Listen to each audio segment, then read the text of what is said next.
আওয়ামী লীগ ক্ষমতা ছেড়ে চলে যাবার পরও খবরের শিরোনামে রয়ে গিয়েছে শেখ হাসিনার দল। কেউ কেউ শেখ হাসিনাকে পাশে সরিয়ে রেখে দলের নেতৃত্ব কে দেবেন তাই নিয়ে আলোচনা করছেন। এর মধ্যে নতুন একটি খবর, সাজিব ওয়াজিদ জয় নাকি যাচ্ছেন দিল্লিতে। আওয়ামী লীগের নেতৃত্ব বুঝে নিতে যাচ্ছেন বলে এমনই খবর। এটা নিয়ে আসিফ মোহাম্মদ সাজিব ভুঁইয়াকেও কথা বলতে শোনা যায়। আসলে পরিস্থিতি কোন দিকে যাচ্ছে, আওয়ামী লীগের ভবিষ্যৎ, শেখ হাসিনার ভবিষ্যৎ নিয়ে নানা আলোচনা হচ্ছে। বিশেষ করে যখন শিরিন শারমিন চৌধুরীর জামিন হলো, তারপর আলোচনা আরো তীব্র হয়। তিনিই কি আওয়ামী লীগের ব্যাটন হাতে নেবেন? কিন্তু এখন জানা যাচ্ছে তিনি নাকি বিদেশে চলে যাচ্ছেন।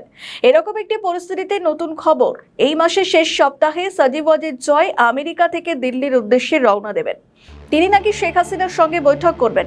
ওই বৈঠক অনেক দিনের পরিকল্পনার ফসল। এর আগে আওয়ামী লীগের কার্যক্রম কিভাবে চালাবেন তিনি, কিভাবে এগিয়ে যাবে তাদের দল, এটা আনঅফিসিয়ালি সাজিব ওয়াজিদ জয়ের হাতে দায়িত্ব দিয়ে দিয়েছেন শেখ হাসিনা। তিনি বিভিন্ন পর্যায়ের নেতা নেত্রীদের সঙ্গেও যোগাযোগও করেছেন। তিনি এবারে শেষমেশ তিনি মায়ের কাছে যাচ্ছেন। পুরোপুরি দায়িত্ব এবার হাতে তুলে নেবেন।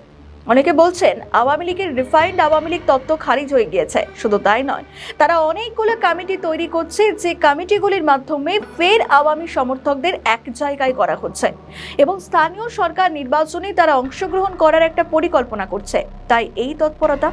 আসিফ মোহাম্মদ সাজিব ভুঁইয়া বলছেন যে সাজিব ওয়াজিদ জয় আওয়ামী লীগকে ফিরিয়ে আনার চেষ্টা করছে, আওয়ামী লীগকে ব্যাক করানোর চেষ্টা করছেন তিনি। তবে কি শেখ হাসিনাকে পাশে সরিয়ে রেখেই দলকে প্রাথমিকভাবে চাঙ্গা করার চেষ্টা করছেন জয়? জয়ও কি বাংলাদেশে ফিরবেন?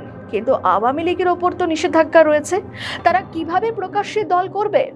অনেকে বলছেন শেখ হাসিনার নেতৃত্ব সব থেকে বড় প্রশ্নচিহ্নের মুখে রয়েছে, কারণ শেখ হাসিনার বিরুদ্ধে মৃত্যুদণ্ডের সাজা ঘোষণা করা হয়েছে।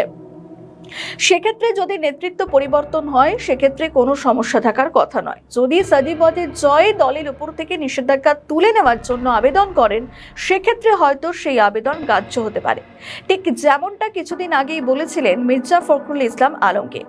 কারণ বিএনপি বা তারেক রহমান আনুষ্ঠানিকভাবে বিল পাশ করে আইনিভাবে নিষিদ্ধ করে দেয়।